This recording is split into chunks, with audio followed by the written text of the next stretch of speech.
cheers. Enjoy the beer.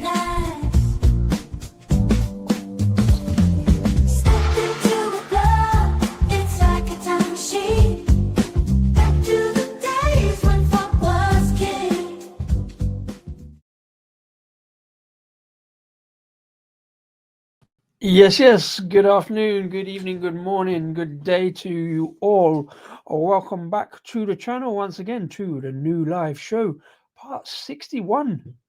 With me, Disco, sat here in front of the cans and bottles here on the bar. I'm still brightly calling the Disco Arms. And it is Monday once again, Monday Club as I'm calling it. And on today's Monday Club...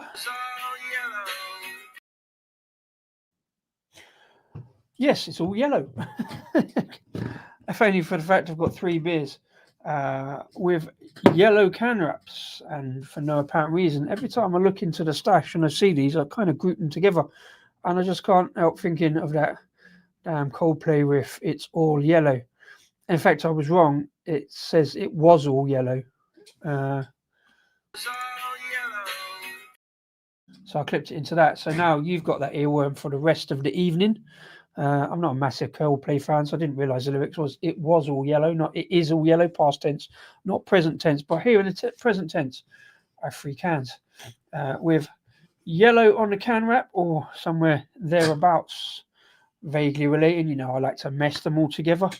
Thanks to everybody for popping in. As always, hope you had a great weekend, beer or otherwise. Mersey Beers, cheers to you. Hope you're having a great start to the week. Let us know what you're drinking. If you're drinking on a Monday like me, which is my day off, as is tomorrow. So I've got 3 beers to review, pulled them out of the stash. Some have not been sitting there too long, mostly back end of last year, I think. So these should all be fairly well in date. I was having a look through the stash and there's a couple in there that I've missed out on.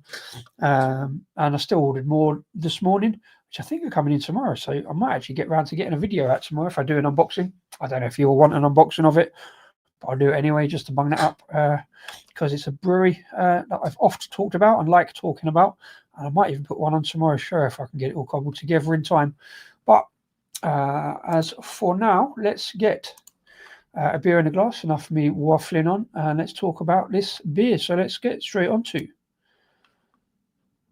beer number 1, please. And as you can probably see from the can, the yellow on this can represents honey. It's from a brewery, or rather a meadery that's brewing, called Hive Mind. It's called Nectar. It says Hive Mind Honey Beer. I know nothing about this company. I just picked up this random can. It's a honey Pilsner, which I thought was at least a little bit unusual. Pilsner, not so much, obviously. But honey beers aren't particularly unusual. I've never seen a honeyed lager before, I don't think. We do one on the bar at the moment called Very Special, which is a honeyed pale ale. Comes in at 7.5%, which is rather special, shows the price. So I'm kind of interested in this kind of sort of mead beer kind of crossover. Looks pretty good, nice and golden yellow in the glass. Evening Simo, hope you had a great weekend and enjoying your start of the week. Welcome along, thanks for popping in. Adam, you got a beer because I'm off. Also steak and chips. Don't care about the steak and chips. Tell me about the beer. Well, I do care about steak and chips. That's lovely. I had steak and chips. No, I didn't. I had steak at the weekend. Because why not? Right. Not seen Mr. Wilson. I wonder if he's recovered from his week in Sheffield. So I'm going to remember myself to do the photo and change the banner. Did I change the banner? I changed the banner. There you go. As you can see, a 4.5% started nice and light with this, I don't know, slightly unusual, I think. I've not really seen a honey lager before. You know, I'm kind of partial to a Pilsner. So I thought we'd have a look at this, see how much honey I can pick up. It's a flavour I do like in the beer. Pulled the photos up this afternoon over on Instagram of the beers from last week, the disco beers. I'm running a bit late with that. That's not. I have to shut that down now. A bit too much lighty glare.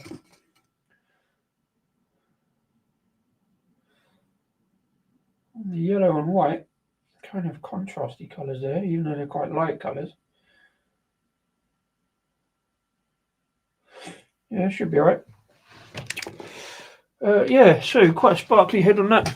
But it's quite fluffy, quite kind of pillowy kind of head almost.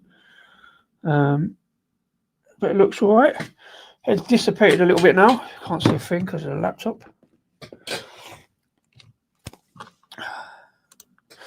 There we go. Double drop Spectrum from Polly's. Lovely amount of citra in liquid form. Oh, okay. Yeah. Tell me more about the steak. Anyways, my feelings on citra, but it can work. It can work. Like I say, those beers I put up from Turning Point weren't necessarily my thing because they were quite hop focused, but Turning Point somehow managed to do hoppier beers, but thunder towards grapefruit, and then somehow rein it in, like Disco King, and very similar to the other beers, all at 5.1%. This one's 4.5%. I say Nectar nose is reasonably clear, so let's have a sniff, see if we can smell the honey. See if we smell those Pilsner malts. Cheers.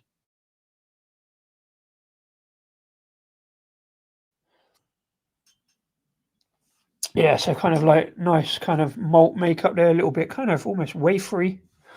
There's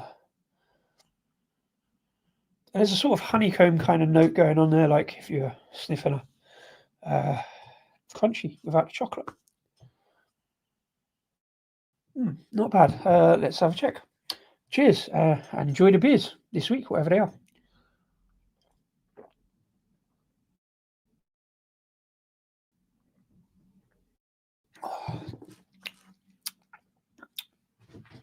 Oh, wow, that's yeah, that gives a really different spin on a good Pilsner base, actually. A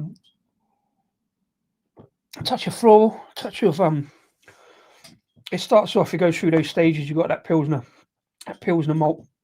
See what the hops are in a minute, but there's a little bit of slight savouriness, a little bit of salinity as well, and then the honey kind of dribbles across the palate. It's quite thick, sticky kind of honey. Not massively sweet. It's just taste of honey without like too much sweetness, but there's good sweetness there, build up there in the end. Had a few meads recently, or a couple of meads last year. We had one on the bar as well. So I do like that honey flavour, but the ones we had were more fruited. Although we did have one called Gosnells have one called Nectar, which is purely a mead. I imagine this is more the crossover with the barley in it, with the Pilsner malts. And I guess a smattering of hops. I don't know if it's SARS. So I talked in length about liking SARS and Czech kind of Pilsners. There had to be some, and I could have put money on it being shark. See, I don't watch film, so I have no idea what you're talking about. It doesn't have blue. Should have worn a blue sweatshirt. But yes, thanks for shark. Welcome along for making that massive leap and assumption. Minion. See, it was emphasized 2 rumps, but forgot to cut it, so it's odd shaped. Still good. Rump steak, nice.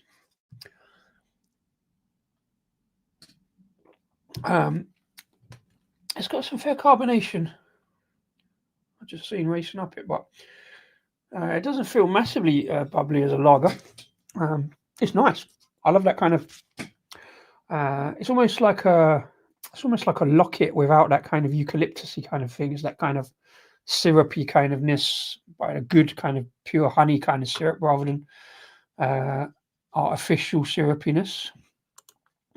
Yeah, that's a good word. A 9% braggot in the stout cupboard. I keep meaning to drink 500ml bottle though. See, a braggot, I found out last year when we was talking about what to call this very special that we did. We did it a couple of times last year. We did it the year before. Came up at 11%, and it was all natural honey as well, off of local hives from around us. So I guess I know nothing about hive mind, so we'll have a look in a minute, see what we can find. But yeah, braggot is a particular style of strong honey beer, I believe. That's a 9%. As on the bar is 7.5. This is 4.5. I think it gets sweeter as it goes along. There's almost a slight lemony citrus, which gives that kind of lockety, kind of medicinal kind of quality. I mean, honey as a medicine. Local honey has long been said to be kind of medicinal anyway, hasn't it? Yeah, don't see too much of it about, probably because the amounts of honey you need, I often describe it as bucketfuls, because that's what we put in ours. Yeah, the amounts of honey you need get ever increasingly more difficult the larger your brew capacity is. I thought this one would come out of the supermarket. I don't think it is, although it's the sort of thing that would go into a supermarket pretty well. I'm fairly certain I picked this one up from my local bottle shop, the Hop and Vine, down in Ruislip. Props to them. And you say that because I saw it on their Instagram grid the other day. It was in the cupboard still. I think I picked this one up this year, so we're still in date. And I guess that bracket Adam probably would be fine, being that honey doesn't go off, honey doesn't go mouldy or something. I guess the high amount of preservatives and the sugars and stuff like that. So let's check the date first of all. Let's look on the bottom. Yeah, best before June 25, so we're perfectly fine there. Yeah, simple honeycomb pattern on the artwork. Got a QR code on there, scan to see behind the scenes. I'll just go and look on the website in a minute. Somewhat hard to read for my terrible eyesight, the white on yellow, but it says a delicious fresh Pilsner, that is that, brewed on malt and finished with British honey. Using authentic Pilsner malt and hopped with SARS, Hallertau Blanc. Oh, so SARS Hallertau Blanc, giving notes of gooseberry. Well, there's that kind of what did I say? Not quite fruity note, but not quite gooseberry, but kind of, yeah. With mild flowers, that's what I said, the floral kind of note rather than gooseberry particularly. And a hint of honey. I'd say, I wouldn't say hint, I'd say there's definitely a kind of a reasonable hit of honey. I could say without tasting really sweet, like a mouthful of honey, a spoonful of honey.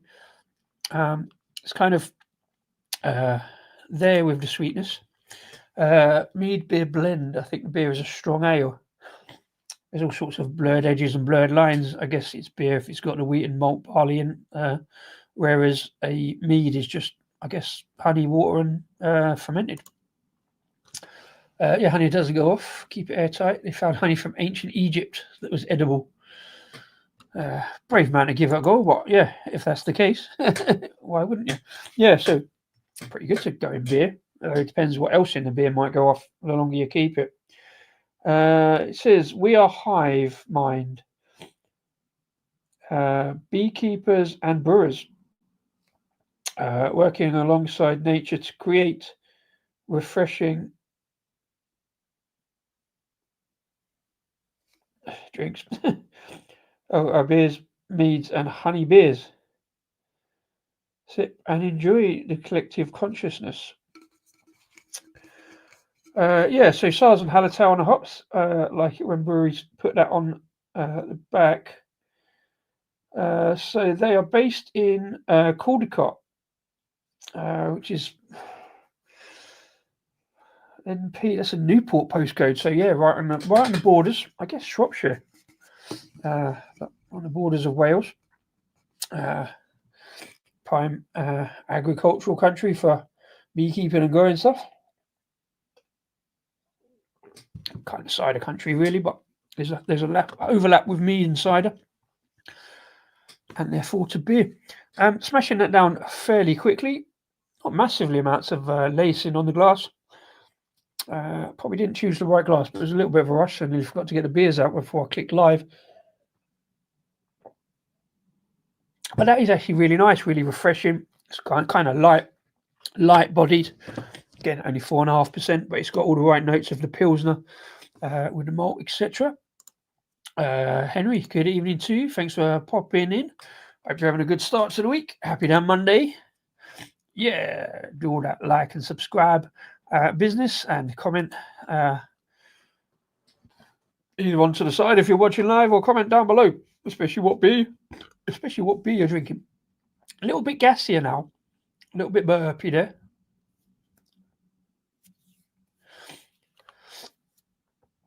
I don't know how that noticing works. But yeah, cheers, man. Good beer for a nice spring day. Yeah, it is. It was warmer today, or at least sunnier. It's still proper cold this afternoon, early evening. It's not too bad now. It's not too bad now. Laptop says it's 1 degree out there, but yeah, nice and warm. But yeah, for a spring day, I'm guessing it's kind of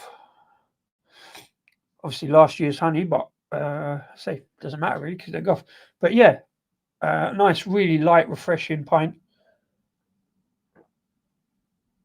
Lots of great flavours, great Pilsner note, the Sars and Hallertau hops. Noticeable in there for a slight savoury note to it. I got NC going Audi special. Nah, you're fine. You know what I mean? I will. It's not what I've tried, not what I've probably noticed, to be fair, but yeah, it's all good. It's all good. Whatever you're drinking is fine, man. Just or not drinking, it's also fine. Giving that a little agitation, bring that headlight back up there. It's kind of nice and bubbly with good kind of lacing. Very smashable indeed. Like I say, pick this up from my local micro bar, Hop and Vine over in Ruislip. Don't have massive fridges, just a couple, but they always have something good in there. Quite a lot of stuff from up north, and some interesting stuff on the 0% shelf as well. So haven't been there too often. I don't think I've been there this year, even though they had a couple of our beers on. I don't think I made it, so I think I got this one just before Christmas when I went down to try one of our beers, and they'd already sold out because it went through a keg of very hazy in 2 days, and I went on the third day and it's just gone. So I'll keep trying for that one. If they get some more, go and actually have one of my beers out and about, which is kind of good. Do they have other beers that use different honey? Yeah, really good shout. Let's have a look. See what we can find. You can find the website. If I get it right, I queued it up earlier. Amazing piece of advanced thing. I didn't look at any of their stuff though. Award-winning mead and honey products. So they do a range. A fresh twist on the world's oldest drink. I love for beekeeping. We use honey as the core ingredient in everything we make. A traditional 14.5% mead. Yeah, mead normally stronger, but there's a lot of session meads out about at the moment.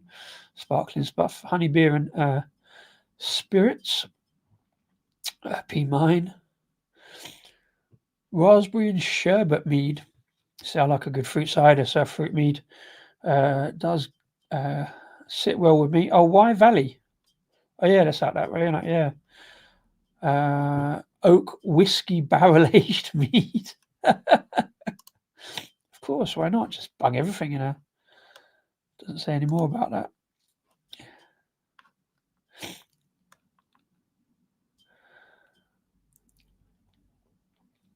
Honestly, dark, deep, woody celebration. Well, I try it, but not 30 quid a bottle. But it looks good though. It looks good. So there we are. 10% off first order. Thank you. Not ordering, but I might if I see something good. I don't know. Honey Aid. Honey soft drinks. Interesting. So this is spirits, some rum. There's 3 different honey beers there. And so the honey as well, I guess. Right, so the honey beer got several different ones by the looks of it. So there's the Nectar that we're drinking now. Pollen infused hazy, so not honey infused, pollen infused. Not just a beer, an ode to the environment, a homage to the vital role played by our winged friends. As you savour each sip, take a moment to reflect on the essential work of pollinators. Not just bees, but generally bees. Infused with real bee pollen. Now, again, my science isn't enough. pollen makes the honey. No, it just says pollen. Got some oats in.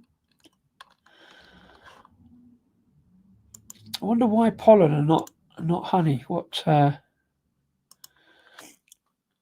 pollen better? Let's see what. Oh, we looked at that. Doesn't say. Upfront hit of honey sweetness fades into a refreshing, crisp, dry finish with a lingering white grape flavour. I can see. Enjoy chilled paired with spicy food and whatever that is. Interesting. There's another beer. I've just noticed the word summer honey saison. Interesting. Reduced. Here we go. Look at that. Is that a Big Smoke collab? I know it's called Big Smoke, like the brewery called Big Smoke over here in South London. Made for long evenings and campfire circles, Big Smoke is our take on a classic London porter, but with a rural twist, inspired by beekeepers' trusty Hive smoker.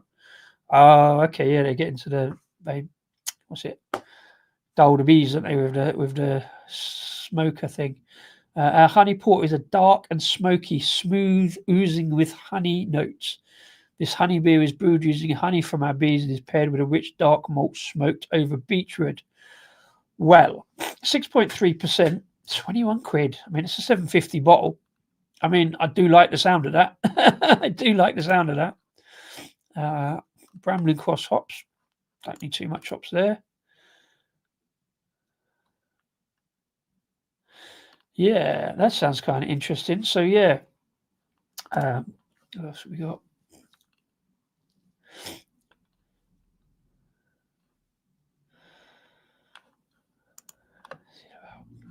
Let's see about our story.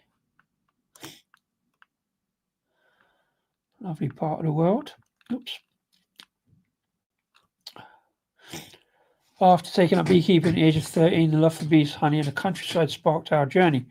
We began in Matt's garage, which, as you do, brewers do, which converted into a micro-meadery to test our ideas. When our very first 300-litre batch earned a 2-star great taste order, quickly evident that others appreciated our products. We soon outgrew the garage and started brewing at a local brewery in Chepstow using spare tank capacity. We began trading at local farmers markets at the end of 2018 and picked up our first stockist. There's the team, our guys. And a cute dog, of course. She just looks permanently. Marketing assistant. Well, there we go. It's good to learn.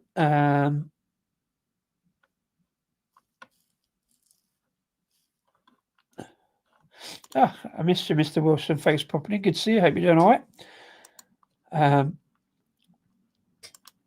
I can feel a pitch for Paravel in this description. Well, yes, being that we have, already done it. Yeah, we do. We do have a honey pale ale on at 7.5%. This one, 4.5%. Really light, refreshing, great sweetness, nice balance. Lovely honey note, not like having a spoonful of honey, but yeah, balanced across the malts with a lovely Pilsner, malt base, Sars and Hallertau hops. Really nice. Joey, welcome along. Thanks for popping in. Hope you're having a good afternoon. Indeed. So, click like, subscribe, and all that jazz. Right, so I'm going to nick this one back because I've really enjoyed it, actually. It's been really nice. I'd look at that again, I think. I'm definitely interested in that porter. Yeah, cheers, man.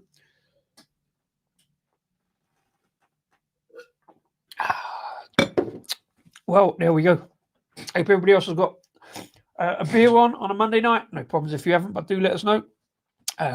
What is in your glass? This is Monday Club. I kind of seems to be now every week. I managed to get one out almost this year. Just to get through free beers in the stash, really. I've got far too many beers, but they are going down. I did see a little bit of shelf space earlier, but I did order some more this morning. So drinking a Nevergate White Stout. Interesting beer. Odd, but I'm enjoying. Yeah, I've seen that about.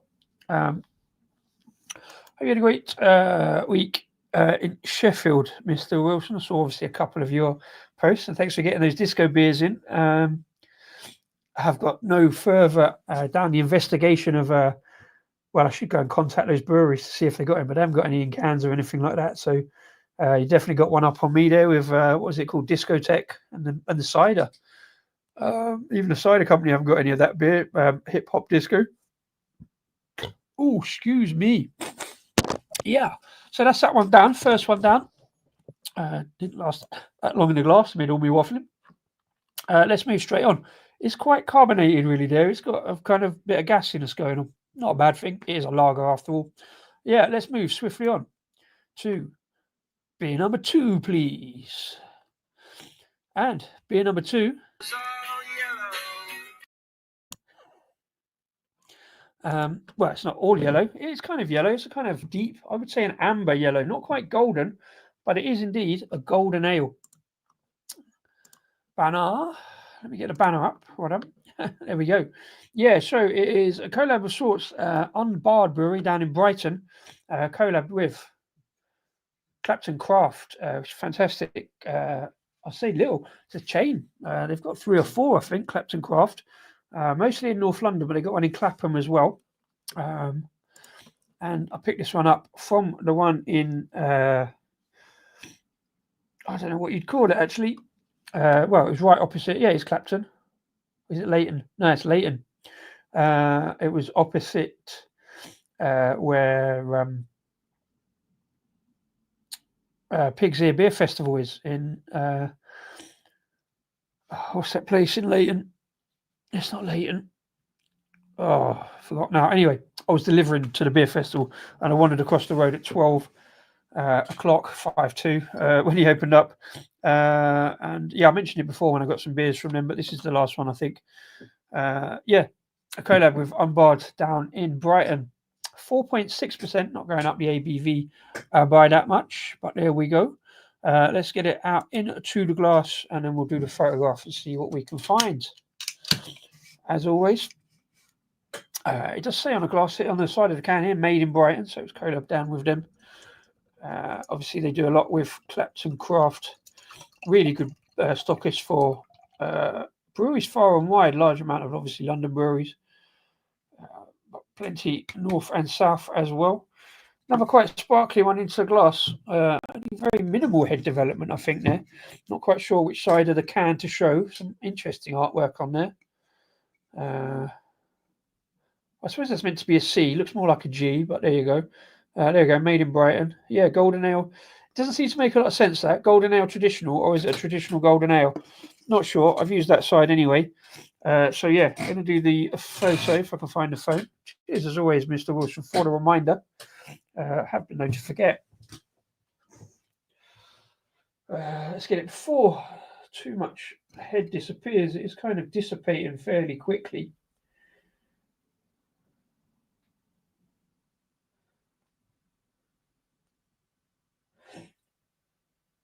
Can't get it. Can't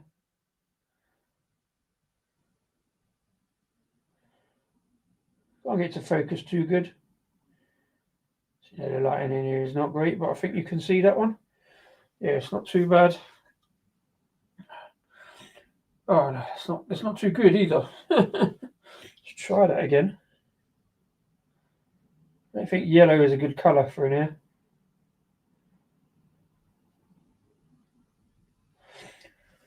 It's a nice matte kind of yellow on the can, so okay, that's not too bad. Yeah, that kind of focuses reasonably well. There you go. So yeah, 4.6%. Boom, exactly. Yeah, yeah, 4.6%. Very flat on the head now, but still a little bit of carbonation there. Very thin yellow colour. Pretty see-through. Golden ale, maybe it's their clever way of saying blonde ale for this specific beer. Yeah, often happens, doesn't it? But it's all the right colour. Not too pleased about that kind of sudden dissipation of the head. As I say, it's before Christmas. It was the beginning of December was when I picked it up. Anyway, let's have a sniff. Yeah, it's not too bad. There's a little bit of florality there. Very pale on the malt bill. Cheers.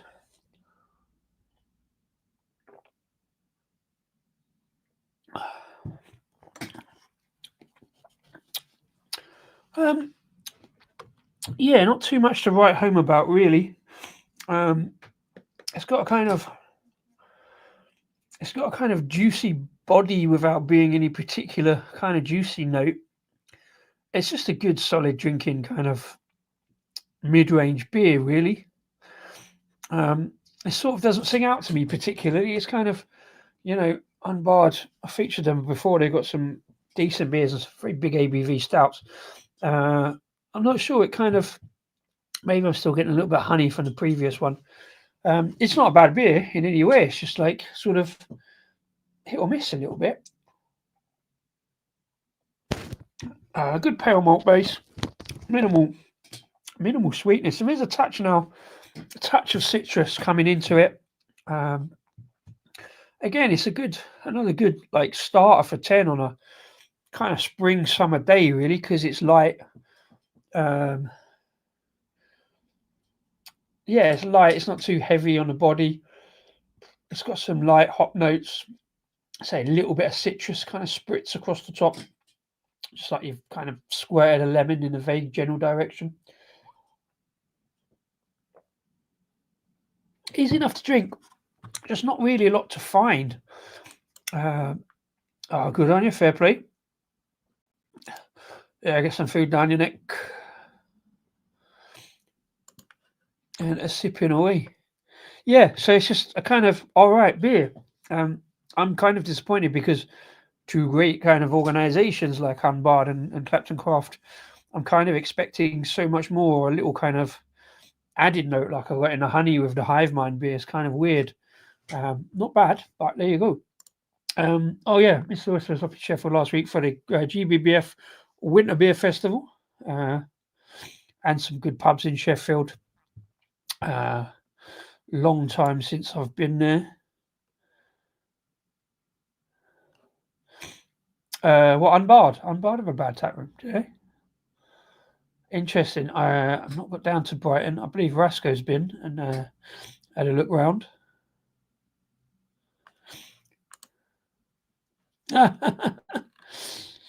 You're still out and about. I know where you are drinking Nevergate. Of course. Yeah, no, superb. Glad you had a great time up in Sheffield at GBBF. Winter. Rotherham or Sheffield. Kind of close enough.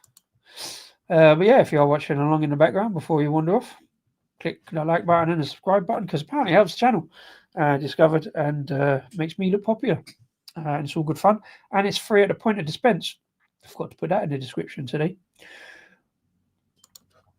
But yeah, not a lot more to say about this one.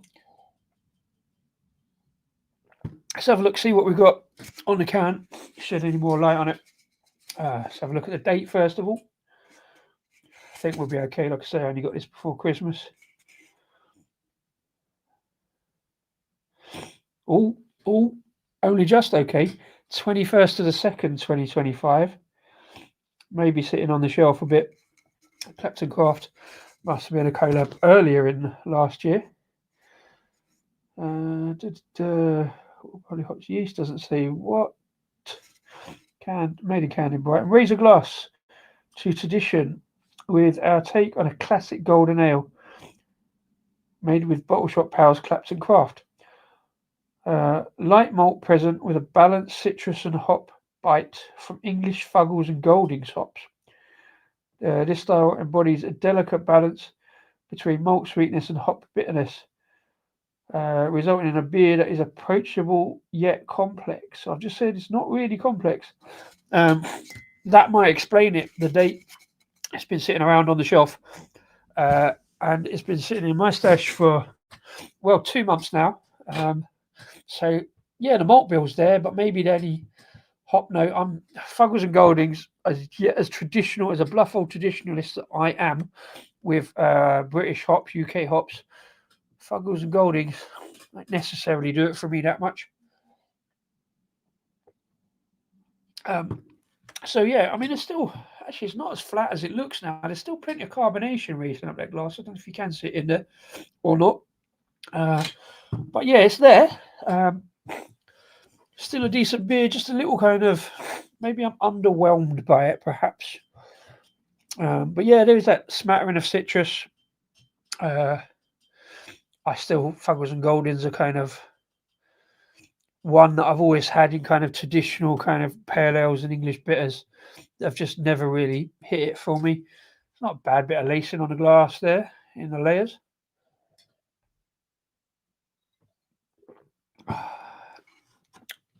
But yeah, what does anybody else think?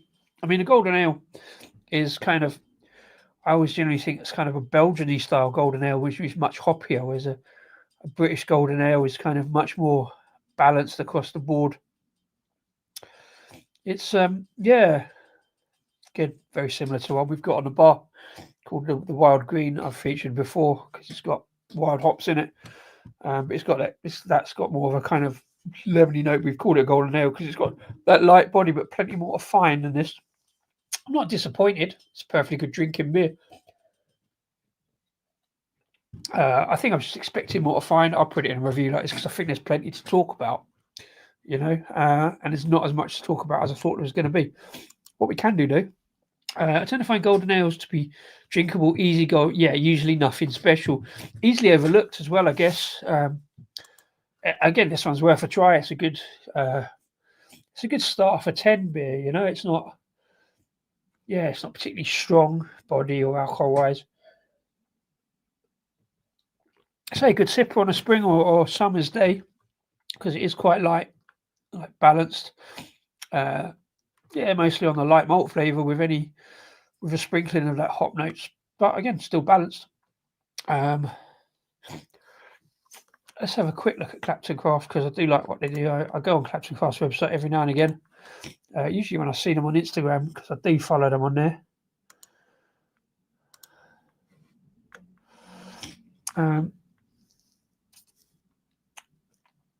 Yeah, see, look, they have a good range. Let's have a look. Oh, let's have a look on tap. See what they got on tap. They've got several different ones. Where are they? Oh, right. So here we go. There's the different ones. Wood Street Depot, Kentish Town, Finsbury Park, Balham, St John's Hill. Where's that one then? Anyway, yeah, see, Vibrant Forest, Beak, Daya, got all the kind of usual suspects, really. If you're South London, they've got Time and Tide, Beak, Pillars, Braybrook, a couple of ciders. Finsbury Park. Oh, yeah, I did see that one, a Braybrook and Clapton Craft, Clapton Hellers collab, and a Time and Tide collab as well, Far Away Town. Not this one, though. Oh, that one there. I saw that on Instagram today. The Vault City, Blood and Ink, Blackberry Cherry, Plum, and Squid Ink Sour. Again, makes no sense. But I'd want to try it all the same.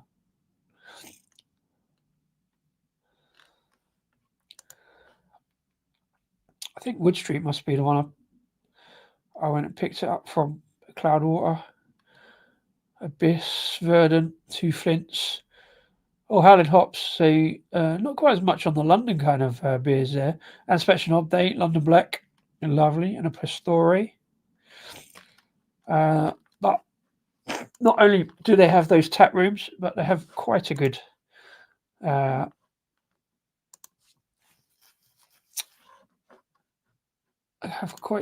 beer inventory. I've ordered a couple of times from them for delivery across town. I often go there and just type into the search bar disco, see if we got any disco beers, and it often comes up like that with, oh, hang on, what's that? Oh no, I thought that said disco. Yeah, so no disco beers in them at the moment, but plenty of the usual suspects and some quite big stuff as well. Don't think there'll be anything particular that I can see. Cloudwater, 10th birthday. See, track. Pressure drop, obviously. Flock, I featured a couple of theirs. Elusive, Verdant. Oh, still got Putty in. Has that not sold so well this year? The new Putty's coming out next week, the triple. But there you go. Yeah, so the Vault City is very nice. Fair play. Yeah, no, it looks really good. Not sure about the squid ink, but I've seen a couple of beers with squid ink recently. Try that one. I tend to look at only Kentish Town and away from Caps and Taps to Werewolf. Yeah, plenty to find around there. That's a good shout. At some point, I'll get up there. Yeah, so some bad news I saw today. Saw Raggy do a video, and then I had a quick look. I saw that another brewery that we're losing is Trinity Brew Co. up in Lichfield. I featured a couple of their beers. Didn't have a lot of interaction with them, but they're quite busy on the social media. And we thought they was all doing well because I keep seeing them pop up. But they did for a while have a web shop with their beers in, but I think they kind of gave up a little bit in order to focus on the tap room. Lovely looking tap room there. Some good brewery equipment. But yeah, they reported today it's a heavy heart we call time on Trinity Brew Co. We've had a lot of ups and downs over the last 4 years, but we have poured our last beer. We had some good times over the last 4 years, made some great beers, had some fun collabs, hosted some amazing events, but ultimately it wasn't enough. With the current economic climate, hospitality is really struggling. The tap room simply isn't busy enough to maintain us, and to compound that, equipment failure led to us losing over 6,000 litres of beer. That's several tanks by the looks of it, and we never recovered from that. I didn't hear about what that was all about, but they've held out for as long as they could and now given up. So massive shame. I believe Trinity Brew Co was set up by somebody who was essentially homebrewer and posting about beer, and he made the jump oddly in about 2020, which was the daftest time to set up a brewery. But some people have made it work, and they made it work for best part of 5 years and now sadly given up. So that's a massive shame. Not got round to getting enough Trinity. I had a couple of their beers. I'm thinking about 2021.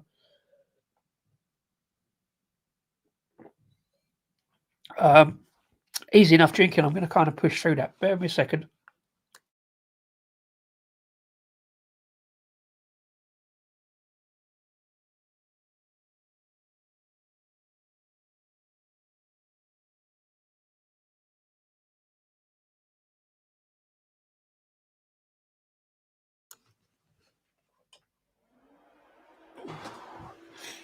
Temperature's dropped a bit. Say laptop says it's 1 degree out there. It's got a bit cold, so your nose is stuffed up again. Yeah, sad to hear all of them as well. It's not quite. It's getting back to kind of one a month or one every other week now. It's not quite one a week. Yeah, obviously, cost of living, cost of rent, cost of this, that, and the other. And of course, if you have that much of a batch go, 6,000 litres, it's got to be several tanks. They look like there were 1 and 2 or 2,000 litre tanks there. So, but yeah, the 2 beers I had or 3 beers I had from them were pretty good. And then I sort of lost touch a bit, and then I went to go back, and they just didn't have the web shop anymore. One of my local clubs, it's called the Trinity. I've not been back to for a while, but if all other things were being equal, I really wanted to see their beer stocked at my local club. It would have been nice, but because I love that kind of random connection. hence, I love a random connection. Hence, tonight. And that's a 2-second clip. Hopefully, we won't get a copyright from that. But yeah. Sorry to put that kind of Coldplay earworm in anybody's ears. I'm not, because it's been in mine all of last week when I looked at these yellow labelled beers in the stash, and I need to get them out. I mean, you've seen me in this yellow t-shirt and this yellow hat before, but yeah, yellow beers. And that said, I ordered some more yellow beers today. Purely by accident. There was a specific beer I went for. Ordered it this morning, and hopefully it'll be with me tomorrow afternoon. And I might even drink one on tomorrow night's stream. Cherry Tuesday tomorrow. I've done that before. Line up a cherry beers. I think I can do it again tomorrow if these beers. I think it's DPD. If they get to me on time. If not, I do have a backup plan for tomorrow. I might bang that up and do Cherry Thursday instead or something like that. If not, I'll do that one next week. All this advanced planning takes a lot of work, you know, which is why you should like, subscribe and message and all that stuff. If you're 100 people watching right now, drop us a message in the chat to let me know what you're drinking. If you're drinking along, or even if you're just watching, say hello. I love chatting about beer. Been doing it. Wow, 6 years this year. It's 7. No, it's 7 years this summer. Actually chatting about beer online and, well, drinking beer 20 odd years further than that. I'm bad at maths, but yeah, something like that. So I'm not an expert. I'm just an enthusiast. I like drinking as many beers as possible in moderation. You understand? Always drink in moderation. This one has been Unbarred Brewery down in Brighton and Clapton Craft up in London. I'm going to call it traditional 4.6 golden ale because that fits in with the way I hashtag stuff on Instagram. If you see these reviews on Instagram, please like them as well if you'd be so kind. I'm going to, neck the rest of this one. Perfectly decent golden ale, light on the body, a touch light on flavour, but there's a sprinkling of kind of citrus, a bit of lemoniness going on in there. Perfectly decent drink. Not much to talk about, but perfectly decent drink, perfectly decent slurp. Cheers. Happy damn Monday. So, if you've seen me before, you'll know I tend to drink in threes on these shows just to keep it light, keep it manageable, keep it watchable, hopefully, if you're watching this after the event, after the live. Once again, thanks for watching. Put your comments in the comments box down below. Let me know what you think about these beers. Let me know of any other yellow can-wrapped beers you see. I might do another yellow theme show. I do green theme shows quite a lot. But yeah, let's move on to beer number 3, please. And beer number 3 fits into this category because it's a mostly yellow can wrap. It's kind of amber because it's an amber ale. It's called Conker, and it was in a box of beers. I actually forgot to post about this one when I did the unboxing lineup on Instagram, but it's from McColls Brewery up in County Durham, Bishop Auckland. It's called Conker, and it is 6.5% strong amber beer. So let's get it into McColls branded glassware, of course, as you've seen me drink before. Only because my turning point one smashed. But yeah, favourite shape of glassware. Let me know that I'm wrong in the comments if you want. But yeah, it's my personal favourite. So, bit of liveliness. Let's wipe that off the screen just in case. So yeah, an amber ale, another fairly traditional kind of descriptor, I suppose. We've had a Pilsner, we've had a golden ale, and now we've got an amber ale. Got a bit lively on the pour. Quite a lot of carbo on there. Bubbling into the glass, massive head development. Much darker on the screen, and more kind of, dare I say it, slightly lighter, kind of copper-coloured golden ale. Looking from behind the light, massive carbonation racing up the glass. I don't know if you can see that. I can see it from behind in the light, but darker kind of coppery coloured, much browner kind of golden, very dark golden kind of colour. But an amber ale it is nonetheless. Mr. B, thanks for popping in. I hope you're having a good start to the week. Happy damn Monday. Whether or not you've got a beer in your glass. I'm just going to pop the other side of the screen. Mr. Wilson is once again quickly reminding me to do the photo. There's the ticker down below. From McColls Brewery up in the northeast of England. Had a lot of beers from them featured. Probably one of my most featured breweries, I think. behind. Probably Turning Point and Brass Castle, amongst others. More about that later. But yeah, nice little yellowy amber on the can wrap. And it's not a can wrap. It's an actual solid can, painted can. There's not a label on that, which is interesting. Used to see that a lot before kind of COVID and all that, and everybody went to paper labels. And there's a fair amount slowly going back, I think. They've got the ability and the produce. I imagine this one come out kind of last autumn. So it'd be interesting to see how long it's been sitting. It's not been sitting in my stash too long, I don't think. I got this just before Christmas. No, I didn't. No, I got this more recently than that, I think, because I got that beetroot beer, and I'm sure that's this year because they do that. Oh, maybe it wasn't. Maybe I'm talking out of tosh. I have no idea now.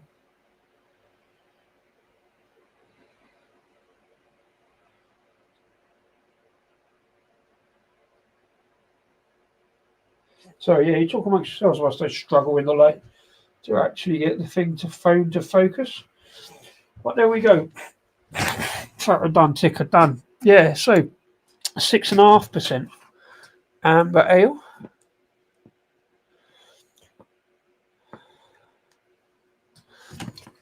Yeah, well, is it? I mean, it has become that because breweries have sort of thought that sales on best bitters are maybe not so much. But I also thought amber ale was a kind of very separate thing.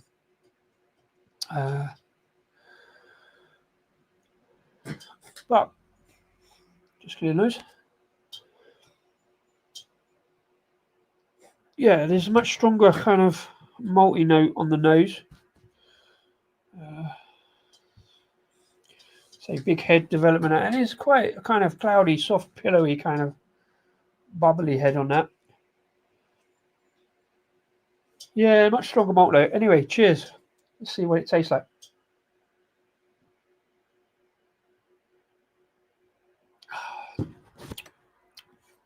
I often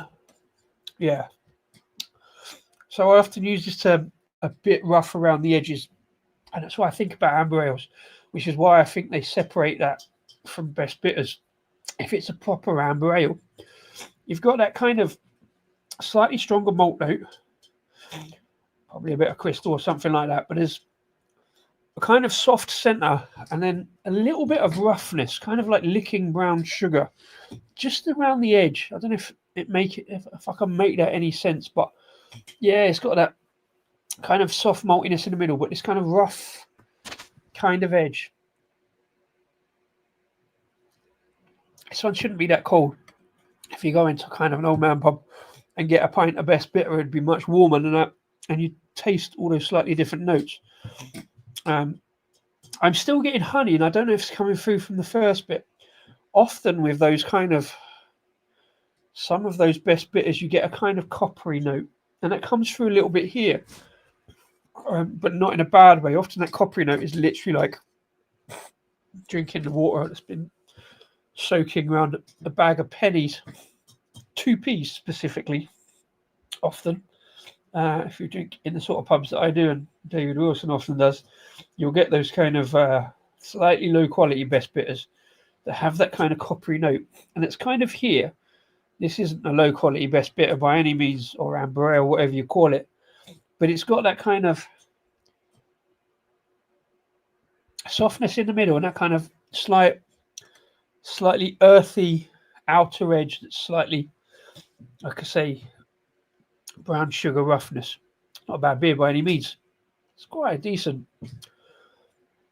it's quite a decent best bitter, to be fair, but it's definitely not sitting for me in that best bitter category. It's definitely sitting in its own kind of amber ale.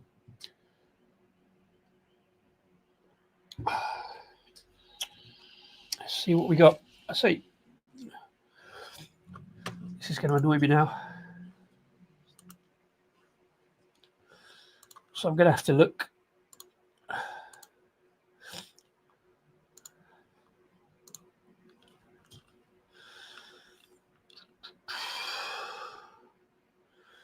This is going to take a while just scrolling back down through the grid, even if it was the back end of last year. And obviously I'm having a few issues with that old Internet of Things. It's not happening too quick. So I'm trying to find out when I got this in before I look at the date.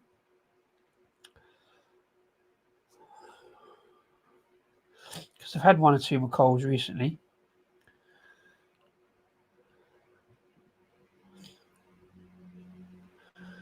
Because the internet's not playing ball. Oh, there we go. We're caught up. Where did I get this?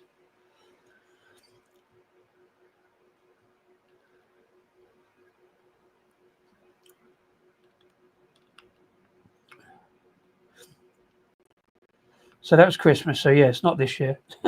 Definitely last year.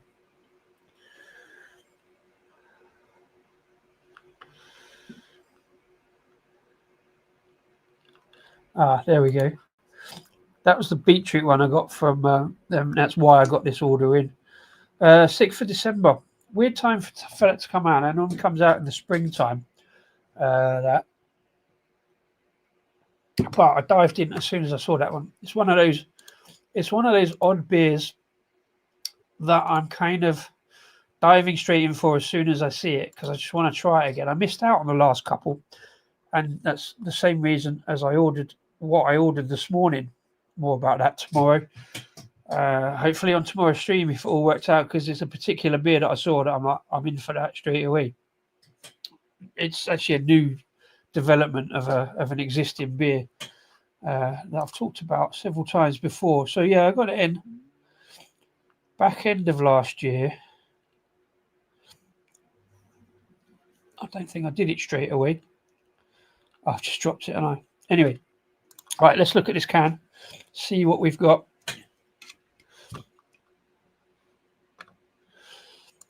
Yeah, there you go. I like drinks that are a bit rough. I do not like drinks that are a bit rough. I want smooth, easy drinking sipper. But if there's a little bit rough around the edges, sometimes it's not too bad.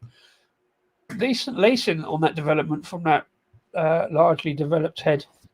You notice I don't give it all that 2 fingers malarkey. I just say big head development because it sounds better.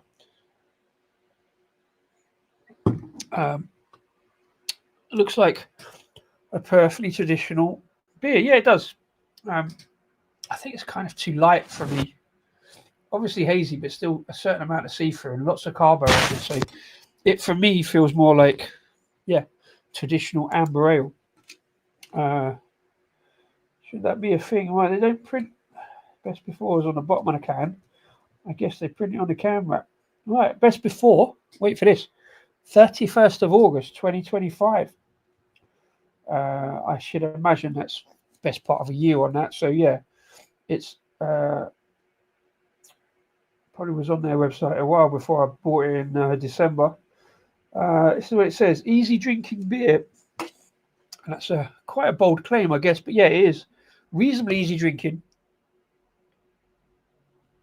It's well rounded, got a certain amount of flavour. It's got that kind of copper penny twang without going full copper penny on me. Some good sort of darker pale malt base. Almost not quite marmalade, more the kind of sticky marmalade consistency, a little bit. Good sweetness. What they say about it, she says sweetness 3 out of 5, bitterness 4 out of 5. I don't think there's a lot of bitterness on it at all, really. Brown booze 5 out of 5. It is definitely brown booze, but it's kind of a golden brown texture like sun. Well, I should imagine the sun is a bit rough around the edges if you yeet it into the sun. What a way to go. Right, let's read what they say about the beer. A nice, robust amber beer. That's it. It literally says that's it. That's all there is. A nice, robust amber beer. I use the word robust quite a lot in reviews. Sit down, put your feet up, and enjoy. With a blend of malts, delicate hops, and aromatic yeast, it's a complex beer. I don't think it's complex. It's just a nice brown beer. But way too easy drinking. Well, it is fairly easy drinking. Can't argue with that. A slightly stronger autumnal style ale using Golden Promise malt and German and British hops. Which ones? Let us know. Maybe that's further down. Expect sweeter flavors, a touch of spice, with a refreshing, dry and bitter finish. Um, yeah, maybe a touch of spice. There's no. I was expecting a bit more, maybe, kind of brown breadiness, kind of malt loaf, kind of with a touch of spice. There's no raisin notes in it, as far as I can get. There's minimal burnt brown bread, maybe uh, singed brown bread. That malt sweetness kind of develops, comes through a bit more. Now I'm halfway down it, I guess. Bright and unfiltered, vegan friendly, store cool, drink fresh. Well, I've definitely stored it cool, proper cold. Malted barley, golden promise, lager malt, premium English caramel. That's the one I was thinking of. Amber malt, of course. Flaked barley and roasted barley. Okay. And wheat. Oh, and rye. Yeah, that would make sense. A bit of rye. So the hops are Aurora T90, Brewer's Gold T90, Tango T90, and yeah, no, that's it. Yeah, see, Aurora, Brewer's Gold, and Tango. Tango, I know nothing about. That's fairly new, I think. Brewer's Gold makes a bit of sense. Aurora, know nothing about that at all. 6.5%. Farmhouse and LAX yeast. Farmhouse yeast is an odd one. Farmhouse yeast suggests a kind of saison type thing, which doesn't make a lot of sense in a best bitter traditional beer. It is an interesting beer, given all that complexity that went into it. And it comes out a fairly simple, traditional brown beer. But again, the complexity lies in whether it's an amber ale or a best bitter. For me, it's not a best bitter; it's too kind of light, even at 6.5%. Tango is German. It doesn't sound very German. And Aurora is, I think, Slovenia. Okay, fair play. Yeah, I've sort of heard of them, but know even less about them than other hops that I know even less about. You've used Aurora hops, okay. I'm trying.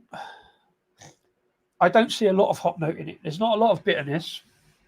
I think now I've talked about hops, maybe that marmalade is going towards grapefruit marmalade, which is not a thing, as we discussed in episodes back.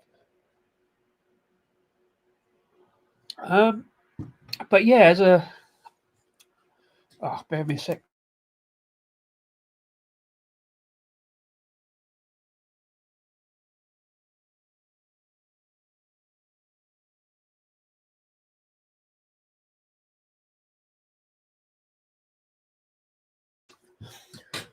Jeez, the old nose, isn't it? Right, yeah. So as far as the yellow theme goes, I think amber is stretching it apart from a very deep amber golden brown colour and the amber note on the can. Um,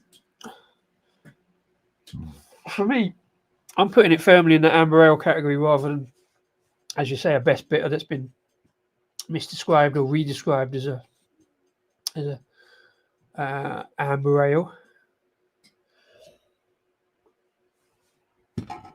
Oh, really now? Amber ales are not traditional style in Britain, but more of an influence from the US. Oh, really? Okay. Um, I think it's fine margins, but yeah, fair enough. I always think of an amber ale as, again, it's the kind of the timeline, isn't it? From when I saw them, in that they are distinct in colour from best bitters. Fair play. Um, couldn't argue against that because I don't know enough, but yeah, some superb lacing on that as we've gone down from that massive head development there. Uh, very consistent lacing. I guess some carbonation and the sweetness. Yeah, there's a touch more bitterness coming through now. Like I say, that kind of slightly grapefruit marmalade, not quite orange, not quite. It's not quite piffiness of orange marmalade, but there is a developing stickiness. Um, Again, it's all pretty balanced across that. It's in favour of malt slightly, but balanced malt to a lesser extent. Hoppiness, bitterness, sweetness. It's all kind of there or thereabouts. Um, I don't think I've had a bad beer from McColls, to be fair, and I've had a fair amount over the years, like last 5 years. I haven't really had a bad one. This one for me is just there's not quite enough about it. Having yapped about it for 20 minutes. Um, yeah, I think that's where that crossover and confusion comes from. They say it's an amber ale. I think Tribute. I think St Austell Tribute comes across as an amber ale these days as well. It's not, but or did they go into pale ale for that? And it's not. It's a darker pale ale. Yeah, it's all that kind of descriptions, aren't it? It's like, in a way, it's like breweries just going, putting a descriptor on it and letting people talk about it. Any comment, any interaction is a good interaction in theory, as long as it's not completely slagging off the product. But yeah, just as a sales tactic, or is it just as a marketing tool to get people talking? Especially with social media now, if you put it on social media, you've got an amber ale. Like, does it just? Do you? Oh no! Accidentally got people talking because, like, it's like it drives interaction on social media. Now, the Hook Norton Double Stout, spoons on point today. Fair play, some good stuff. I'm going to have a look out for the Nevergate White Stout. I do like, if I can, have a look at White Stouts because they're just kind of interesting and a bit different and also a bit confusing. But yeah, Hook Norton. I actually met the guy from Hook Norton. I can't remember if I said this on a previous thing. I met the guy who looks after the horses at Hook Norton. He came up the brewery because we're talking about, not the brewery, the people on the farm were talking about getting a working horse. And he came to have a look and advise. So I met the guy who looks after the horses at Hook Norton Brewery. They're not doing much at the moment because their stable's burnt down, I think. So they've got to get all that rebuilt and stuff. But yeah, loving their work. I can't remember if I mentioned that. I think it was the back end of last year. I think it was before Christmas. Yeah. I'd love to get over there and check out Hook Norton.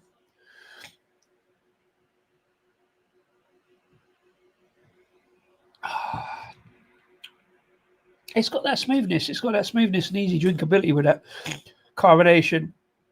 Nice, smooth, creamy kind of. It's not creamy. It's kind of bubbly, pillowy head. It's all good. It's all good. An interesting set of beers. Obviously, trying to go up the scale. Ending on amber, always end up on a dark beer, so it's not bad. Really like the honey Pilsner. It's a really interesting one. I really want to look at that smoked honey porter as well. That was probably my favourite of the three, I think, to be fair. Slightly odd, unusual honey in a lager. In a Pilsner. That carbonation really coming through on that now. And not much to talk about in the middle one and the golden ale. Much more slightly confusing to talk about on that one. But I think we got through it. We got there. I was going to have a look at McColls, but I think I've done that before. I don't think they've got anything new. No, they haven't. So let's not worry about that one. So yeah, that was Monday Club.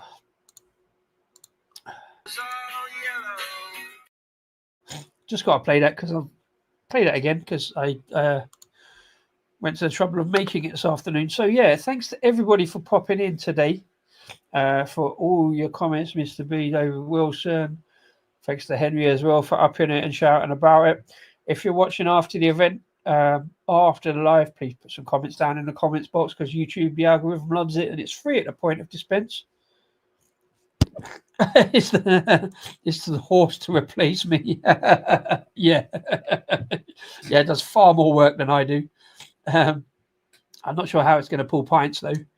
I don't know. I guess the hooves would fit around the taps and stuff like that. But yeah, yeah, cheers, Mr. B. Cheers, David. Thanks for popping in. Yeah, as I say, comment, like, subscribe, all that jazz. Cheers and enjoy the beers to you. I still haven't got an effective ending. Haven't got. Oh, excuse me. Whilst I'll nearly die. Also, if you're watching after the event, you see the links pop up. I know, click them. You can watch some other stuff that we've done over the years, depending on what I add to it. I always try and add stuff because, again, the algorithm loves it. But yeah, that's been me, Disco, from in front of the cans and bottles. Here, I'm still brightly calling the Disco Arms with another set of free beers from the Beer Stash on the new live show, number 61. Maybe see you tomorrow. Put in a shark tomorrow, I think, anyway. See you tomorrow. Shark as well. Cheers for popping in. Yeah, have a great week. See you tomorrow. Cheers and enjoy the beers.